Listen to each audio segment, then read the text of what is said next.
요한복음 4장 34절부터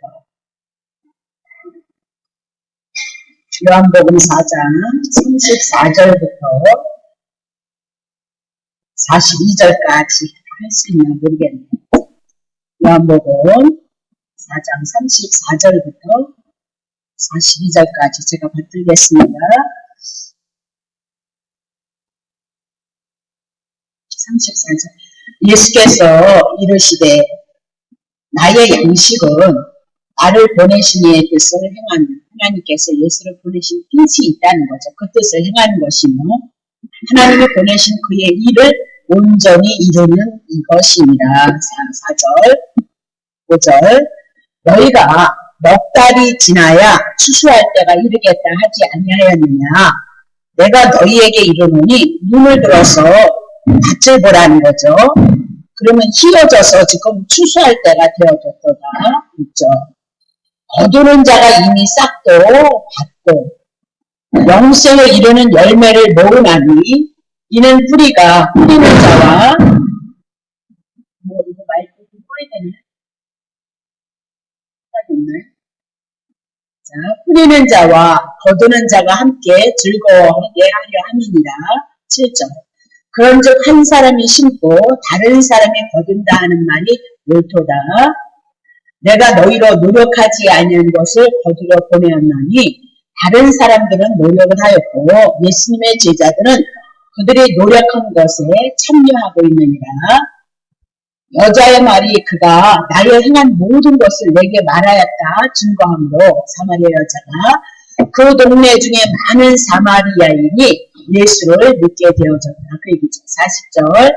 사마리아인들이 예수께 와서 자기들과 함께 유하기를 청하니 예수님이 거기서 이틀을 더 유하시고 예수의 말씀을 인하여 믿는 무리가 더욱 많아졌도다. 그 여자에게 말하되 이제 우리가 믿는 것은 내 말을 인함이 아니고 이는 우리가 친히 듣고 그가 참으로 세상의 구주이신 줄 알미라 하였더라. 요한복음이 일반적인 그 복음서보다는 마태, 마가, 누가 복음서보다는 하나님이신 육신을 입고 오신 예수님을 잘 설명해 나있는 거기 때문에 보이지 않는 그 하나님을 설명해 나가는 거기 때문에 굉장히 어려워요. 어려운 데다가 또 제가 쉽게 성경을 잘 풀어내지 못해서 때로는 어려울 수 있지만 그래도 여러분들이 일주일에 한 번 오셔서 하나님의 말씀을 들어야 되잖아요. 그렇죠? 사람들의 생각 속에서 나오는 그런 얘기 말고 그런 얘기는 뭐 세상 바닥에 다 깔렸으니까 그런 얘기 말고 정말 성경에서 말씀하시는 하나님에 대해서 예수님에 대해서 여러분이 아셔야 되는 거죠. 그래서 때로는 어렵기도 하고 때로는 쉽기도 하겠지만 오늘 말씀은 또 더더욱 어려운 것 같아요. 그래서 조심스럽게 좀 일을 해나가면서 어쨌든 알아야 된단 말이지. 내가 알고 여러분이 다 알고 여러분이 들을 이유 없어요. 하나님의 말씀에 대해서만 여러분이 들으셔야 여러분 영이 하나님에 대해서 인식하게 되어지고 깨어나게 되어지고 내가 죄인이기 때문에 심판받는 건 마땅하기 때문에 그래서 하나님의 아들 예수 그리스도가 오셨다는 이 믿음이 우리에게 있어졌을 때 구원의 역사가 우리들에게 나타난단 말이죠. 그렇죠? 자, 그러면 한 절씩 해봅니다. 자, 요한복음 4장 34절에 보면 예수님의 양식이 뭐냐? 하나님이 보내신 일을 위해서 하나님의 일을 하는 것이 예수님의 양식인 거예요. 그러면 예수님이 하시는 그 일이 무엇이냐면 사마리아 여인처럼 남편 5술 두고 남편 6술 뒀던 그래서 혼합주의 신앙을 가졌던 그 죄인을 향하여서 예수님이 오셔서 십자가에서 사마리아 여인의 죄를 위해서 죽으시고 사마리아 여인을 구원하셔서 사마리아 여인에겐 남편 5, 6이 있었을지라도 행복하지 않았다는 거예요. 그래서 늘 은굴에 와서 하나님의 은혜를 구했지만 구약의 교회는 율법의 교회는 율법을 가지고는 하나님의 은혜를 입을 수 없었다. 그 얘기죠. 그래서 하나님이 보내신 자 예수 그리스도가 이 땅에 오셔서 우리의 죄와 우리의 사망의 문제를 가지고 십자가에서 죽으시고 부활하셔서 우리를 의롭게 하심으로 말미암아 예수님이 사마리아 여인에게 남편이 되어주는 일 그것이 하나님이 보내신 일이다라고 그렇게 얘기를 하고 있는 거죠. 그런데 그 얘기를 뚝하니 해놓으시고 내가 너네들을 위해서 내 생명을 버리고 너네들을 구원해낼 거야. 그렇게 뚝 하시는 것이 하나님의 일이거든요. 하나님이 보내신 일이다. 그렇게 얘기를 하고 있는 거예요. 근데 요한복음 4장 35절에 뚝하니 이렇게 얘기를 해요. 너희가 넉 달이 지나야 추수할 때가 이른다고 너네들이 말하고 있지 않느냐 그렇게 얘기를 하고 있어요. 그래서 이 넉 달이라는 것을 절기를 통해서 구약의 이스라엘 백성들에게 절기를 통해서 봄절기, 여름절기, 가을절기가 있거든요. 그 절기를 다 풀어서 해석을 한다면 여러분 아마 너무 복잡해서 여러분이 너무너무 힘드니까 쉽게 한번 이렇게 해 나가볼게요. 나중에 이제 풀어드릴 기회가 있으면 풀어드리겠습니다. 넉 달이라는 얘기는 무엇이냐면 이스라엘 백성들이 12월 달이면 우리나라 기후가 다르니까 12월 달이면 그들이 농사를 짓기 위해서 파종을 한단 말이죠. 씨를 뿌린단 말이죠. 그러면 씨를 뿌리면 씨를 인하여서 금세 추수를 하는 것이 아니라 넉 달이 지나야 추수를 할 수 있고 열매를 맺을 수 있다는 것을 얘기를 하고 있어요. 그러니까 이스라엘 땅에서 넉 달 12월 달에 파종을 하고 그리고 4개월이 지나면 너네들이 그 추수한 것에 열매를 맺는 거 아니겠느냐라고 그렇게 얘기를 하는 거예요. 그래서 땅에 꽃을 들어서 하나님의 나라의 세계를 말씀하고 있는 거예요. 그러므로 내가 너에게 이르노니 지금 눈을 들어서 사방팔방을 바라보라는 거예요. 그럼 예수님이 지금 어디에 있는 거예요? 사마리아 땅을 향해서 내려가서 사마리아 여인을 바라보고 있는 거잖아요. 그러면 사마리아의 땅은 뭐예요? 남편 5, 6을 가진 대표성을 띠고 혼합 정도를 가지고 있는 제 아래에 있는 이스라엘 백성들, 북이스라엘 백성들의 상태를 말씀하고 있다. 그렇게 그들의 상태는 지금 어떤 상태이냐? 이스라엘 백성들이 파종을 하고 추수를 하는 것처럼 하나님이 계획하셨던 하나님의 일은 뭐냐면 예수 그리스도를 보내셔서 죄인을 건져서 이 죄인이 하나님의 자녀가 되어져서 하나님의 나라로 옮겨지는 것을 추수라고 그렇게 얘기를 하고 있는 거예요. 지금 사마리아 땅을 다 뒤돌아보니 다 죄인들이라 그렇게 얘기를 하고 있는 거죠.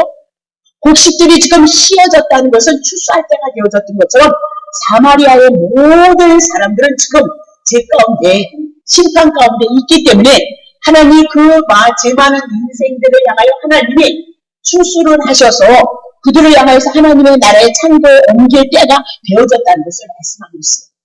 그러면 12월 달에 파종을 했던 것처럼 하나님은 언제 파종을 했느냐 말입니다. 언제 죄인들을 향하여서 구원하는 그 일을 향하여서 하나님이 일을 하셨느냐 그 얘기를 하고 있는 거죠. 그럼 언제서부터냐? 창세기서부터. 창세기 1장 2절에 보니까 땅이 혼돈하고 공허하고 그렇죠? 흑암이 깊은 가운데 있었다. 그 얘기는 인간의 마음의 상태, 피조물의 상태가 제 아래에 있었다라고 그렇게 얘기를 해요. 그래서 창세기 1장 3절에 하나님이 말씀하시기를 빛이 싹 그러니까 빛이 딱 나타나더란 말이죠. 그럼 이런 구약에 있는 모든 성경은 다 누구에 대한 그림자라 했어요? 예수 그리스도에 대한 그림자다. 그러면 창세기 1장 2절 죄인에 대한 우리들의 마음의 상태가 이런 상태였는데 창세기 1장 3절에 빛이 있으라 해서 빛이 있어짐으로 말미암아 그 빛을 통하여서 4절 볼까요? 어떻게 되어지느냐? 빛과 어둠이 싹 나눠지더라 그렇게 얘기를 하고 있는 거죠. 그럼 다시 볼게요. 우리가 어둠 가운데 혼돈 가운데 죄 가운데 있는데 하늘에서 오신 예수 그리스도 참빛이신 예수가 우리 안에 비춰지더란 말입니다. 어떤 하나님의 택한 백성들에게 비춰지더란 말입니다. 비춰지니까 어떤 사람은 어둠 죄 가운데 죄인으로 그냥 있고 어떤 사람은 어떻게 은혜 가운데 빛으로 갈라지는 사건이 있더라. 다시 얘기하면 하늘에서 오신 예수 그리스도가 우리들에게 빛으로 임했을 때 하나님 제사함에 대한 은혜가 임했을 때는 우리는 오늘 기도했던 것처럼 흑암의 권세에서 하나님의 아들의 나라로 옮겨져서 하나님이 우리의 아버지 되어진 것을 창세기서부터 말씀하셨다. 어떤 사람은 예수 그리스도를 믿으라 그랬는데 예수 그리스도를 믿지 아니함으로 죄 가운데 어둠 가운데 흑암 가운데 그대로 있더라는 거죠. 그것을 뭐로 얘기해요? 오늘 추수에 대한 얘기를 해나가고 있어요.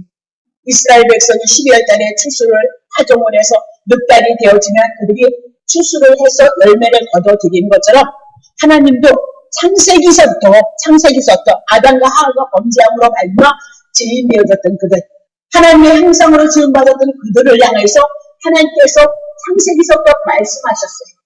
선지자들을 통해서 창세기서부터 일해 나가셨다. 그렇게 얘기해요. 그래서 때가 되어짐으로 말미암아 그 죄인들을 어떻게 추수해서 하나님의 자녀로 삼으시는 그 때가 곧 언제냐? 이때다라고 그렇게 얘기를 하고 있는 거죠. 그래서 구약에는 율법에 의해서 형식에 의해서 제물을 잡아서 하나님 앞에 제사를 드렸던 것은 다 그림자다. 그 얘기를 하고 있습니다. 그러나 실체 되시는 예수 그리스도가 이 땅에 오심으로 말미암아 이제 신령과 진정에 대한 예배는 무엇이냐? 예수 그리스도가 나를 위해서 죽고 나를 위해서 살리셨다는 것. 그래서 내가 의인이 되어지고 내가 하나님의 자녀가 되어졌다는 이 믿음 안에서 드려지는 예배가 신령과 진정의 예배이다. 그러니까 이 믿음이 어디에 있나요? 여러분이 예배를 드려서 믿음이 있는 것이 아니라 여러분이 그리스도를 통하여서 주신 은혜와 사랑, 그 믿음이 작든지 적든지 여러분에게 있기 때문에 오늘 여러분은 이 복음의 터 위에 하나님 앞에 예배를 드렸을 때 이것이 신령과 진정에 대한 예배이다라고 그렇게 얘기를 하고 있는 거죠. 우리가 추수하기까지는 농부들이 일에 나갔을 때 땅을 파잖아요. 그렇죠? 그리고 막 개간을 하잖아요. 그리고 씨를 심잖아요. 그리고 심고 거기서 잡초가 나면 잡초 매야 되죠. 또 뭐죠? 예, 막 거름도 줘야 되는 거잖아요. 이런 수고와 땀이 있은 다음에 열매를 맺게 했던 것처럼 하나님이 이미 나도 구약서부터 모든 선지자들을 통하여서 예수 그리스도에 대한 그 복음의 말씀을 그림자로 말씀하시고 신약에 예수 그리스도가 오셔서 그 언약의 말씀이 실체가 되어짐으로 말미암아 오늘 우리가 하나님의 자녀가 되어지는 것, 그것이 뭐냐? 추수에 대한 얘기를 하고 있어요. 추수. 그래서 제 아래 있던 우리가 예수 그리스도가 우리를 위해서 죽고 우리를 살리심으로 우리가 하나님의 나라로, 하나님의 자녀로, 하나님의 나라가 우리 안에 임함으로 말미암아 우리가 알국이 되어져서 천국이 되어진 것을 우리들에게 말씀하고 그것이 영원한 생명을 가진 자들의 삶인 것을 우리들에게 말씀하고 있다. 그렇게 얘기를 하고 있는 거죠. 그러면 정말로 성경에서 말씀하는 추수는 무엇이냐? 우리가 농사지어서 추수하는 것을 땅의 것을 들어서 뭘 얘기해요? 하늘에 대한 추수를 말씀하고 있는 것이 성경이라는 걸 놓치시면 안 되는 거죠. 네, 그래서 늘 모든 성경에는 예수 그리스도 한 분밖에는 증거하는 것이 없다고 얘기인데, 자, 이사야 27장 12절 봅시다. 너희 이스라엘 자손들아, 그날에 여호와께서 창인하는 하수에서부터 애굽의 시내에까지 가시를 떠는 것 같이 너희를 일일이 모으실 것을 말씀하고 있습니다. 이 얘기가 무엇이냐면 이사야는 이스라엘 백성이 하나님 앞에 불순종함으로 말미암아 바벨론이라는 나라에 이스라엘 백성이 포로로 끌려갔다. 그 얘기를 하고 있습니다. 그건 그림자란 말이죠. 죄 아래 팔려서 우리가 사단의 종이 되어졌던 것을 세상의 역사, 땅의 역사를 통해서 우리들에게 말씀하고 있다. 그렇게 얘기를 하고 있죠. 그래서 애굽에 대한 얘기를 가지고 지금 얘기했는데 바벨론의 포로가 되어졌지만 하나님께서는 어떻게 때가 되어지면 그들을 어떻게 일일이 하나님의 안으로 모으실 것을 말씀하고 있다. 그 얘기예요. 자, 13절. 그날에 큰 나팔을 울려서 불 것인데 아수르 땅에서 파멸케 되어진 자 됐습니다. 북이스라엘이 아수르에서 망했거든요. 우상숭배한 거. 탐심을 인하여서 욕심을 위해서 망했어요. 근데 아수르 땅에서 파멸케 된 자와 또 애굽 땅으로 쫓겨난 자가 돌아올 것, 애굽 바로 밑에 사단의 노래 아래서 팔렸던 자들이 돌아올 것을 말씀하고 있습니다. 그것이 뭐예요? 추수다라고 그렇게 얘기하죠. 그래서 예루살렘의 성산에서 여호와께 경배하리라. 제 안에 팔렸던 자들이 여호와께서 불러 모으셔서 다시 하나님의 성전 안에서 하나님 앞에 예배하고 하나님 앞에 찬송할 것을 말씀하고 있어요. 그것이 뭐냐? 하나님이 말씀하는 추수다라고 그렇게 얘기하죠. 그러면 신약에 와서 예수님이 추수할 때가 되어졌다는데 그 이때라고 얘기하면서 추수가 무엇인가를 말씀하고 있는데 한번 보세요. 마태복음 9장 35절. 예수께서 모든 성과 촌에 두루 다니사 저희 회당에서 가르치시며 천국 복음을 전파하시며 모든 병과 모든 약한 것을 고치시니라 그랬어요. 그러니까 천국이 천국이 우리 심령 가운데 왔다는 것을 말씀하고 있거든요. 그 천국이 뭐냐? 모든 병 그리고 모든 약한 것을 고치는 것이며 천국이다. 그러면 모든 병이나 모든 약한 것들은 뭐 때문에 있는 거냐? 죄값 정령 죽으리라 선악과 따먹으면 정령 죽으리라 했기 때문에 이 죽음의 상태가 한 부분을 향해서 나에게 뭐요? 약한 것, 병든 것이 뭐예요? 죽음으로 와 있는 상태인 것을 말씀해요. 그럼 이 말씀은 궁극하게요. 율법 아래 있음으로 말미암아 율법을 지키지 못해서 내가 병들었고 내가 죽어가고 있고 약해져 있다라고 그렇게 얘기를 하는데 이것을 고친 것이 뭐예요? 천국 복음이었다. 그러면 천국 복음이면 하나님의 나라가 사단의 나라가 하나님의 나라로 우리들에게 임했는데 복음이 무엇이었죠? 예수님이 죄에 대해서 우리를 대신해서 죽으셨고 우리가 의롭게 되어졌다는 것을 알게 하시기 위해서 3일 만에 부활하신 것이 뭐라 그랬어요? 복음이다라고 그렇게 얘기를 해요. 자, 36절 보세요.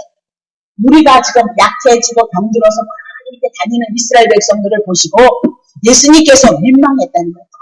너무 내 백성이 제 아래서 사단의 그늘 아래 있음으로 말미암아 보기 좋다 민망했다 그렇게 얘기를 하고 있는데 저희가 목자 없는 양과 같이 고생하고 유리하고 있더라 방황하고 있더라는 거죠. 약한 것 병든 것이 뭐하고 있어요? 목자가 없는 상태. 왜 목자가 없었어요? 바리새인들이 서기관들이 마태복음은 유대인들을 향해서 말씀하고 있으니까 율법서가 있었죠. 성경이 있었다니까요. 구약 성경이 있었어요. 구약 성경을 필사해서 이스라엘 백성을 가르치는 서기관이 있었고 이스라엘 백성을 향해서 율법을 잘 가르치는 바리새인들이 있었다라고 그렇게. 근데 그들은 목자가 아니다 그렇게 얘기하고 있습니다. 그들은 목자가 아니었다 그 얘기예요. 율법을 가지고 행위를 가지고 이스라엘 백성을 가르친 것은 목자가 아니었고 거짓 목자였다라고 그렇게 얘기를 해요. 그래서 바리새인과 서기관들을 향해서 다 있을 진자 오면서 독사의 새끼들아 그렇게 얘기를 하고 그들은 아직도 복음 안에서 벗어나지 못했어요. 제사함을 받지 못해서 뭐예요? 독사의 새끼, 마귀의 새끼 이러면서 예수 그리스도를 믿지 않는 그들에게 뭐가 있어요? 화이도다 심판이 있는 것을 말씀하고 있구나. 그렇게 얘기를 하고 있는 거거든요. 자, 그러면 9장 27절 볼게요. 27절. 자, 무리하고 방황하고 약하고 병든 것이 무엇이었느냐? 예수께서 거기서 떠나가실 때 두 소경이 따라오며 소리질러 가로되 다윗의 자손이여 우리를 불쌍히 여기소서 하더니 지금 두 소경이 누구를 쫓아와요? 예수를 쫓아오고 있습니다. 근데 예수는 누구를 후손으로 왔죠? 다윗의 후손으로 오셨던 것을 말씀하고 있어요.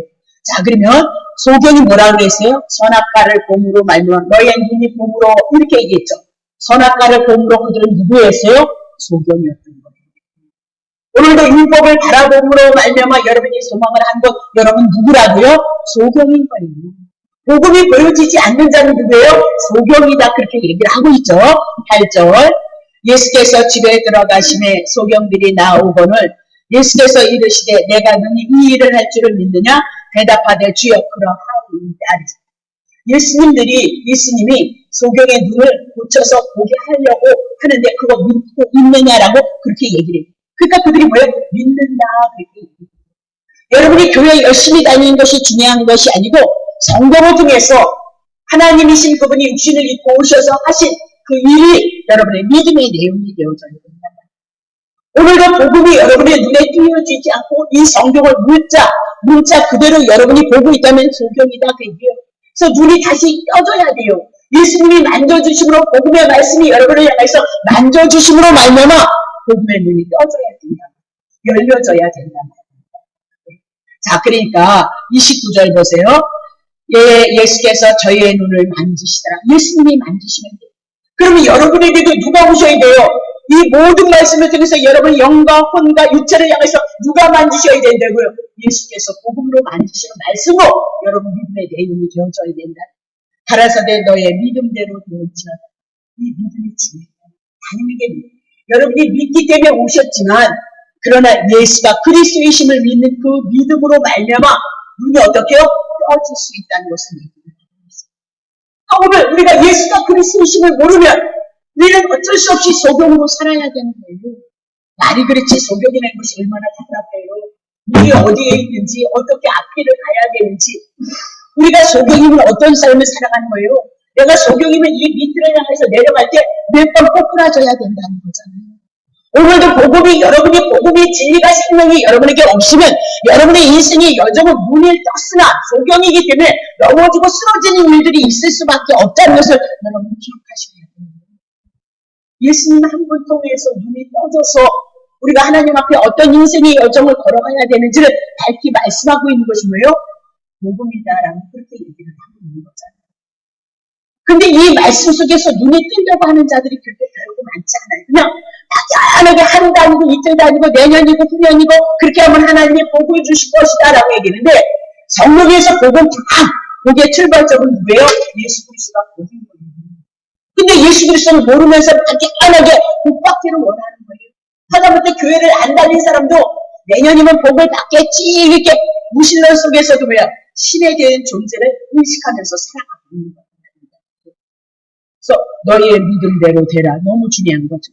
내가 예수 그리스도를 어떻게 바라보고 있느냐, 어떻게 믿고 있느냐 그렇게 얘기를 하고 있는 거거든요.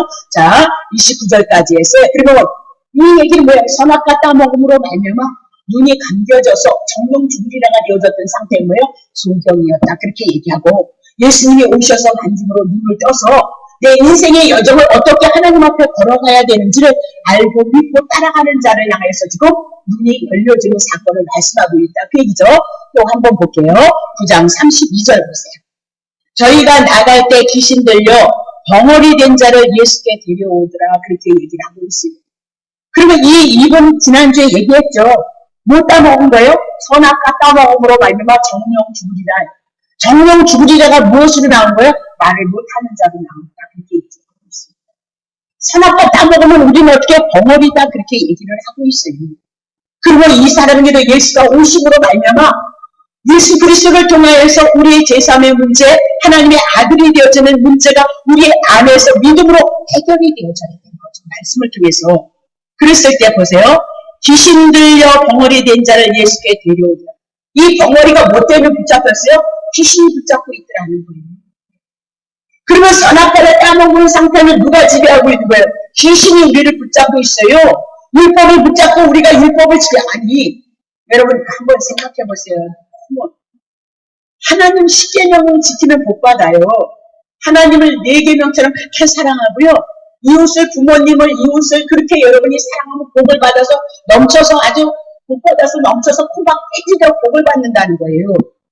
근데 하나님도 우리 그렇게 못 사랑하니까 저주잖아요. 이웃도 부모님도 뭐 내 남편도 내가 그렇게 못 사랑하니까 우리는 저주를 받는 거 마땅하다 그렇게 얘기를 하고 있어요. 그것이 뭐라고요? 율법이다 그 얘기예요. 하나님의 계명을 지키지 못하는 것, 선악과 율법을 얘기하고 있다. 이 율법을 따먹었을 때 누가 붙잡고 있더래요? 귀신이 붙잡고 있어요. 그래서 말을 못하게 하고 있구나라고 그렇게 얘기하고 있는 거죠. 그러면 선악과를 가지고 오늘도 하나님의 백성들, 이스라엘 백성들, 오늘 예수를 믿는 이들을 향해서 선악과를 향해서 논하고 축복받으라 하는 얘기를 저주를 선포하고 있다는 사실을 성도들이 모르고 있는 거예요. 인간의 행위는 절대 의롭다함을 얻을 수. 그래서 예수 그리스도가 오셔서 율법의 마침이 되시고 1.2 1억도 하는 예수 그리스도가 오셔서 다 이루시고 성취하심으로 우리는 뭘 믿느냐? 내가 지킬 율법 누가 지키셨다고요? 예수님이 지킴으로 그분을 통해서 하나님의 은혜를 입고 하나님의 영원한 생명을 누리고 있다는 사실을 누가 알까나? 자, 귀신 들려 벙어리 된 자를 누구에게로 오죠? 예수께로 데려오고 있는데, 자, 3절 보세요. 귀신이 쫓겨나가요. 벙어리가 말을 해요. 우리가 기이 여겨 가로되 이스라엘 가운데서 이런 일을 본 때가 없도다 하니 그렇게 얘기를 하고 있거든요. 그러면 벙어리 되어져서 귀신에게 붙잡혔던 자는 예수께 오니까 예수님을 인하여서 어떻게요? 말을 하게 되어졌던 거죠. 그럼 무슨 말 할 거예요? 율법이 아니고 복음인 거죠. 영생을 얻고 생명을 얻는 예수가 그리스도에 대신 그 말씀을 들음으로 말미암아 벙어리가 어떻게요? 말을 하게 되어졌다는 사실을 놓치시면 안 돼요. 왜 여기에 예수가 나올까요? 예수가 벙어리 된 자, 선악과 따먹어서 죄인 되어졌던 자를 해서 십자가에서 죽으시고 죄 다 가져갔잖아요. 3일 만에 부활하심으로 그가 의롭다는 것은 우리가 의롭게 되어졌다는 증표로 드러내고 있다. 그렇게 얘기를 하고 있는 거죠. 자, 그럼 추수에 대한 얘기를 하고 있는 거예요. 추수에 대한 얘기. 자, 그러면 마태복음 9장 36절 보세요. 자, 마태복음 9장 36절, 37절. 이에 제자들에게 맞나요? 자, 네. 자, 36절 다시 할게요. 무리를 보시고 민망히 여기서 이는 저희가 목자 없는 양과 같이 고생함을 위하며 귀신에게 붙잡혀서 소경이 되어지고 벙어리가 되어진 자들, 약하게 되어졌고 병든 자들, 복음이 하나님의 나라의 복음이 이것을 고치고 있는데 이 상태가 어떤 상태요? 죄인의 상태인 것을 말씀하고 있어요. 자, 그러면 37절 보겠습니다.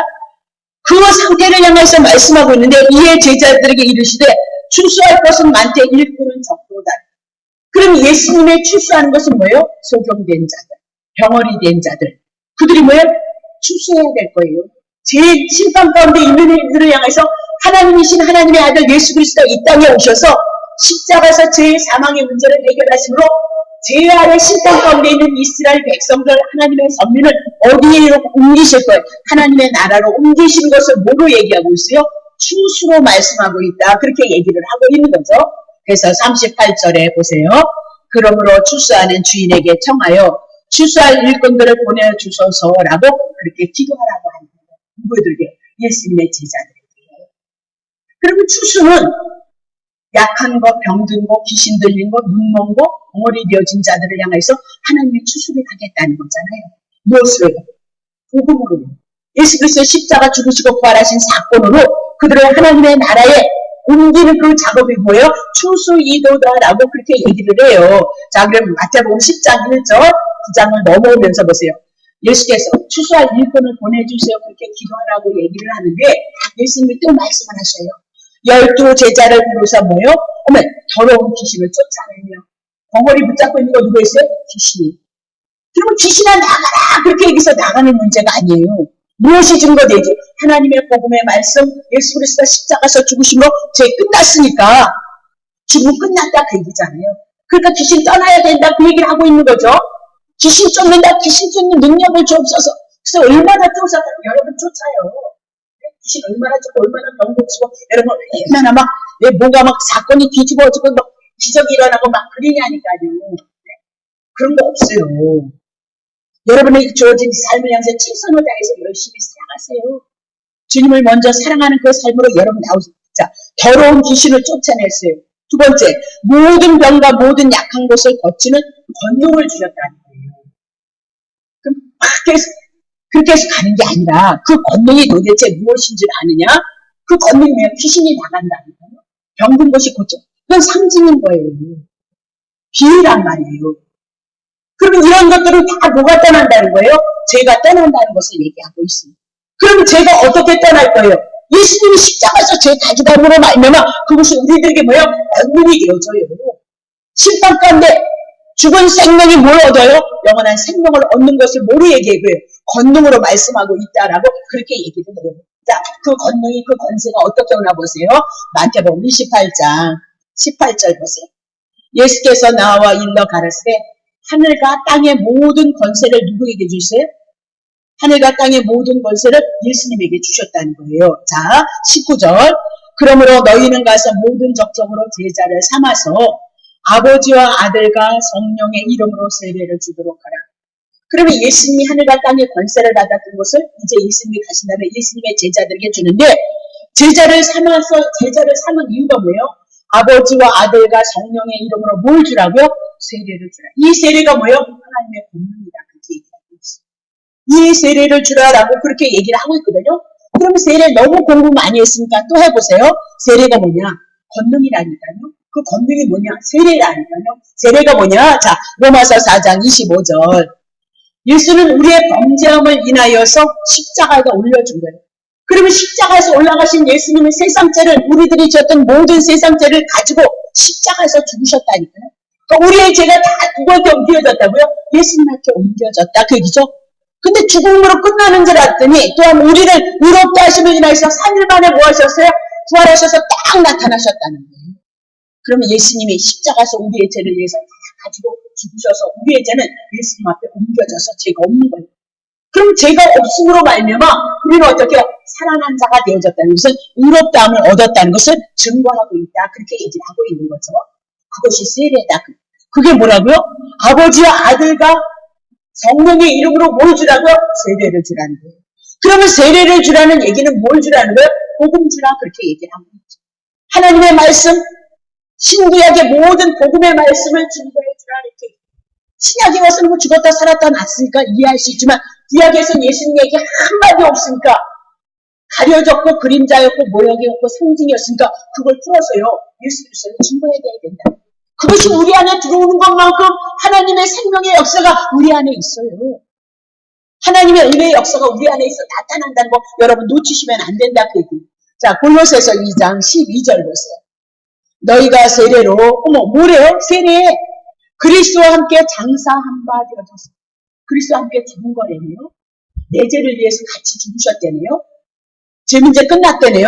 또한 죽은 자들 가운데서 그들을 일으키신 하나님의 역사를 믿음으로 말미암아 그 안에서 함께 일으키심을 받았도다. 예수님이 부활했던 것은 우리가 부활했다는 부활한 생명을 얻었다는 것을 어떻게 해요? 뭘로 풀어요? 세례로 풀고 있습니다. 아버지와 아들과 성령의 이름을 뭐 주라고요? 세례를 주라. 이런 막 성령을 세례를 받을 줄다 이런 얘기가 아니에요. 예수님이 나를 위해서 죽고 나를 위해서 살리셔서 내가 영생으로 하나님의 자녀가 되어졌다는 믿음이 없는 자는 세례 받으면 안 돼요. 그거 받으면 뭐 할 거예요? 내 마음 안에 믿음이 없는데 뭐 할 거냐니까요. 네? 내 믿음이 너를 구원하느냐. 예수님이 보신다니까요. 여러분 마음속에 여러분 심령 속에 이 복음의 말씀이 있는가 없는가, 생명의 말씀이 있는가 없는가 본다는 거 놓치시면 안 된단 말이죠. 네. 다시 볼게요. 에베소서 2장 5절부터 6절 보세요. 허물로 죽은 우리를 그리스도와 함께 살리셨고 3일에 부활한 건 내가 살아난 자 의롭게 돼. 너희가 은혜로 구원을 얻은 거야. 그랬습니다. 은혜에 거저주시는 선물이라니까 인간의 힘이 들어가 있지 않아요. 자, 6절 보겠습니다.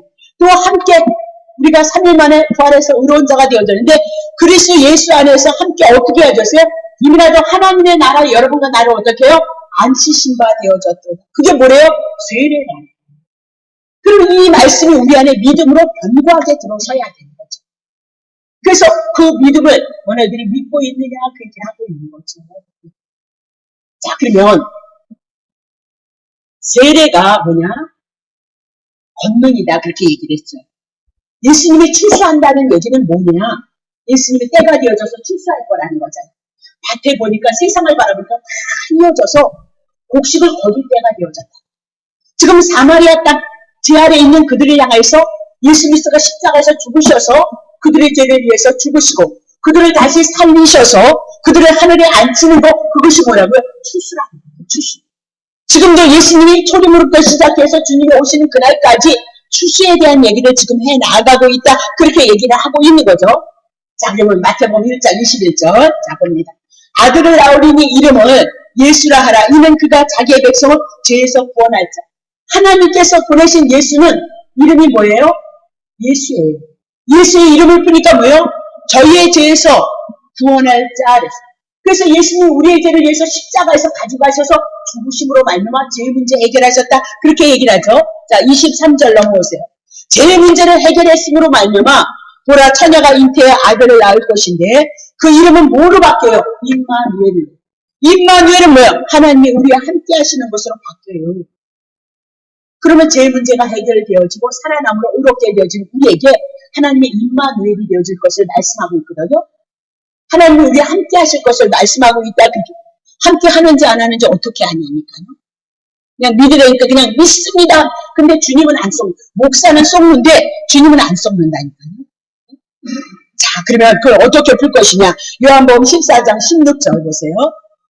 내가 아버지께 구하겠으니 그가 또 다른 보혜사를 너에게 주사 영원토록 너희와 함께 있게 하시리라. 예수님이 십자가에서 예수라는 이름으로 율법의 저주하에서 우리의 죄를 위해서 십자가에서 죽으셔요. 그리고 부활하시고 승천하셔서 다시 가셨다가 뭐 보내주신대요? 성령 보내주시겠다라고 약속을 하셨거든요. 그래서 예수님이 기도하는 거예요. 내가 이제 갈 겁니다. 그렇다면 하나님 또 다른 보혜사 그랬습니다. 그럼 예수님이 이 땅에 보혜사로 있었는데 또 다른 보혜사를 보내주세요. 그랬습니다. 그 보혜사가 뭡니까? 성령이다. 그렇게 얘기를 하고 있거든요. 그 성령이 오므로 말미암아 그 성령을 어떻게 영원토록 우리와 함께 하심으로 떠나지 않아요. 영원토록 함께 있다는 것을 말씀하고 있거든요. 그러니까 이 우리 속에서 믿음이 있느냐가 중요하다. 이 믿음이 안 와주면 절대 안 믿어지는 거예요. 교회는 왔다 갔다 하는데 안 믿어지는 거예요. 안 다닐 수는 없지. 꿈에도 뭐 예수님도 받겠다. 또 병으로 기도도 한 번 해서 병도 한 번 고쳐받겠다. 또 식구들이 이렇게 저렇게 다 믿으니까 그냥 아무래도 믿는 게 이렇게 가지고 해결 안 돼요. 여러분. 그래서 보혜사가 성령인데 영원토록 그것이 뭐예요? 임마누엘이라는 거예요. 임마누엘은 무엇으로 우리가 확증할 수 있냐? 성령님이 내 안에 내주 안심으로 말미암아 함께하고 있다는 사실을 믿는데, 자 17절 보세요. 보혜사는 뭐예요? 진리의 영인 거예요. 진리란 변하지 않는 것, 영원에 속한 것, 그것이 진리인데 그건 예수 그리스도밖에 없잖아요. 그래서 저는 진리의 영인데, 성령님은 진리의 영인데, 세상은 능히 저를 받지도 못하나니 이는 저를 보지도 못하고 알지도 못해요. 죄악에 있는 모든 세상들은. 그러나 너희는 저희를 아나니, 그래서 예수님의 제자들에게, 저는 너희와 함께 거하시며 너희 속에, 예수 그리스도를 믿는 자들에게 어떻게요? 성령이 오실 것을 말씀하고 있습니다. 그것이 뭐예요? 진리의 성령이도다라고 그렇게 얘기를 해요. 자, 요한복음 15장 26절. 내가 아버지께로서 너에게 보낼 보혜사 곧 아버지께로서 나오시는 진리의 성령이 오실 때에, 진리의 성령 보혜사가 우리에게 오시면요, 보혜사가 뭘 하신다고요? 그가 누구를 증거한다고요? 나를 증거한다. 예수님을 증거한다. 그러면 구약 성경을 통해서, 신약 성경을 통해서 문자로 일컬으면 복을 받았다네, 일컬으면 저주를 받았다네, 그렇게 풀지 않아요. 저주받은 우리들의 인생의 여정 속에 하늘에서 오신 예수 그리스도가 복음을 통해서 우리를 구원하는 영원한 생명에 대한 그 복에 대한 얘기를 우리들에게 말씀하고 있다. 그래서 여러분들이 부분적인 것을 붙잡으시면 안 돼요. 꿈꾸는 거요? 그거는 투고 때 할 수 있는 이야기예요. 우리들에게 이렇게 저렇게 형상으로 나타나는 건 우리에게 임마누엘이 되셔서 함께 하시는 형상으로 우리들에게 나타나. 그것 가지고는 여러분 믿음이 안 돼요. 생수가, 아니 내가 꿈을 꿨는데 그때 맞춰졌어. 이것만 안다니까요. 그때 기도했는데 그 집사님이, 목사님이 맞춰서, 왜 그것으로만 붙잡으면 그게 예수냐니까요. 여러분, 오늘도 주님이 우리들에게 임마누엘이 되셔서 함께 하심으로 말미암아 누구한테 들어가려고, 본질 이 말씀의 세계로 들어가려고 우리들에게 베푸신 은혜라니까요. 그 자리에 머물려면 맨날 그것만 붙잡고 있어요. 하나님의 말씀, 생명의 말씀은 내 안에 오고, 여러분이 우리 교회에 오셔서 느끼는 게 뭐예요? 그런 열심과 사랑과 헌신과 봉사와 물질로 우리가 하나님을 섬겼던 것은 우리가 기존에 있을 때 그것을, 근데 우리 안에는 하나님의 말씀을 아는 게 없네. 진리를 아는 것이 없어요. 알맹이가 없었단 말이에요. 그래서 늘 열심히 하는, 열심을 인하여서 허덕이고 굶주리고 목마르고, 그래서 여기저기 은혜를 받으러 다녔단 말이에요. 그렇지만 지구촌교회 오셔서 여러분들이 이곳에서 신앙생활하는 여러분은 어때요? 외적인 것보다는 여러분 안에, 여러분 심령 안에 하나님의 말씀 진리가 들어와서 그 말씀으로 여러분의 구원을 어떻게 확실히 붙잡고 가고 있단 말이에요. 그것이 뭐예요? 내 믿음을 보완으로 하신다는 그 말씀이다. 자, 그럼 다시 볼게요. 자, 그러면 출세에 대한 얘기를 해 나가고 있는 거예요. 쉽게 얘기하면 사마리아 땅, 남편 5, 6, 혼합 종교를 갖고 있는 율법 아래 있는 그 신앙들에 인하여서 죄인들을 향해서 예수 그리스도가 오셔서 이제 창세기서부터 하나님께서 일하셨던 것을 어떻게 추수할 때가 되어져서 죄 많은 인생들에게 예수 그리스도가 오셔서 구원하심으로 말미암아 하나님의 아들들을 만드는 것이 뭐라고요? 추수에 대한 이야기다라고 그렇게 얘기를 하고 있어요. 자, 그것이 어떤 것이냐? 요한복음 4장 35절 봅니다. 너희가 넉 달이 지나야 추수할 때가 이르겠다 하지 아니하느냐? 내가 너희에게 이르노니 눈을 들어서 밭을 보라는 거예요. 그러면 사마리아 땅을 딱 보니까 그들이 뭐예요? 휘어져서 추수, 농사 노랗게 다 익었구나, 열매를 거둬야 되겠구나 그랬던 것처럼 하나님은 예수 그리스도를 이 땅에 보내시는데 예수라는 이름으로 왔잖아요. 예수라는 이름을 보내신 것은 그 이름을 통하여서 당신이 하실 일을 예수님에게 맡기셨다는 거예요. 그러면 예수님은 어디든지 가서 뭘 보는 거예요? 죄인을 보는 거예요. 사마리아 여인과 같은 여인을 보는 거예요. 그래서 그 죄 많은 인생들을 향해서 당신이 십자가에서 죽으셔서 어떻게 해요? 하나님의 아들의 나라로 옮기는 그 작업을 해 나가는 것이 뭐라고요? 추수라는 것을 여러분 놓치시면 안 돼요. 그러니까 예수님은 누구를 찾아다니는 거예요? 죄인을 찾아다닌다니까요. 세대를 찾아다닌다니까요. 그렇죠? 그들을 향해서, 가늠한 여인을 향해서 찾아다닌다니까요. 그래서 그들의 죄를 위해서 대신 죽으시고 그들을 살리시는 사건이 뭐예요? 성경입니다.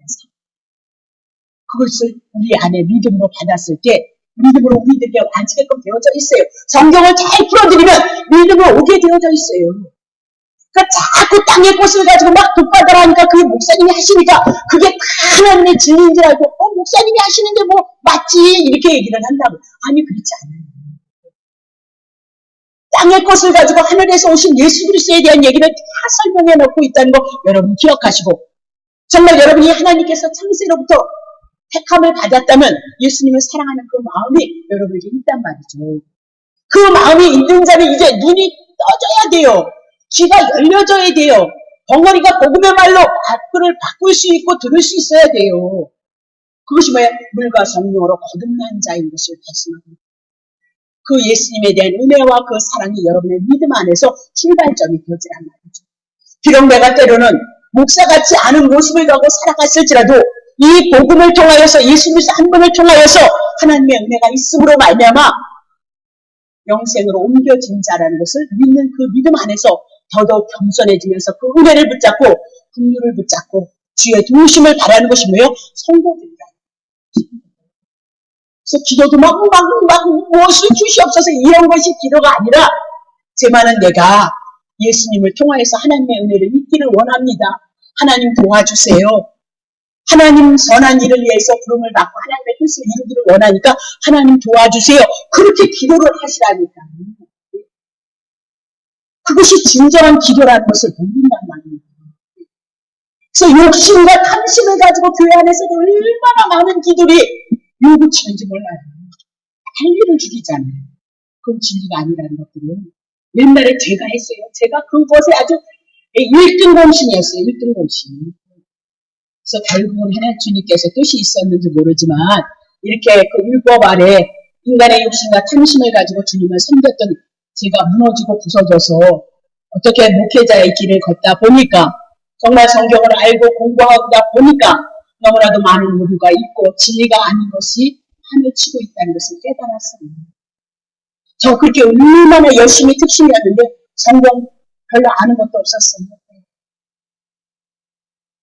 그 진리가 들어오지 않으니까 덜 허전하고 덜 궁금하고 진리가 생명이 들어오지 않으니까 욕심하고 탐심만 들글들글 해가지고 하나님 앞에 나아가는 것이 오히려 하나님 앞에는 하면 할수록 저주받을 짓을 했단 말입니다. 바보 같은 신앙생활 했다 그렇게 얘기를 하고 있는 거잖아요. 그렇죠? 자, 그것이 뭐야? 추수라는 것을 얘기를 하고 거기까지만 해야 되겠네요. 한 장 35절 가지고 추수에 대한 얘기가 무엇인가? 네.